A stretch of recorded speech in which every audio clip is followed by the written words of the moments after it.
কিভাবে ডাচ বাংলা ব্যাংকের Nexus app ব্যবহার করে ডিপিএস অ্যাকাউন্ট খুলে নিতে পারবেন। তাহলে চলুন আর দেরি না করে শুরু করি আজকের এই ভিডিও।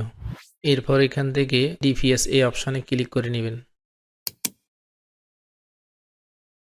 এখান থেকে ওপেন নিউ ডিপিএস এখানে ক্লিক করে দিবেন। তারপর এখান থেকে সিলেক্ট অ্যাকাউন্ট ক্লিক করে নিব। এরপর আপনার অ্যাকাউন্ট নাম্বার সিলেক্ট করে নেবেন। এরপর ডিপোজিট প্রোডাক্ট এখানে ক্লিক করে দিব। এখান থেকে ডিপোজিট প্লাস আমি 5 বছরের সিলেক্ট করে দিলাম।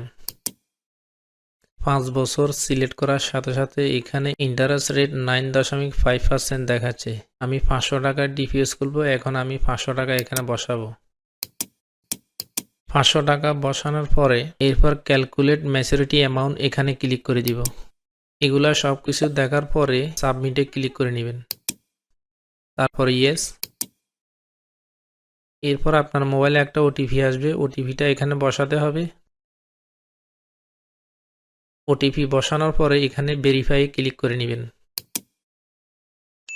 Your DPS account opening is successful. এরপর ব্যাগে ক্লিক করে দিব। এরপর মাই ডিপিএস এখানে একবার ক্লিক করে দিব। ডিপিএসটা করার সাথে সাথে এখানে আমার সকল ইনফরমেশন দেওয়া হলো। আজকের মতো এখানেই শেষ করছি। সবাই ভালো থাকবেন, সুস্থ থাকবেন। আল্লাহ হাফেজ।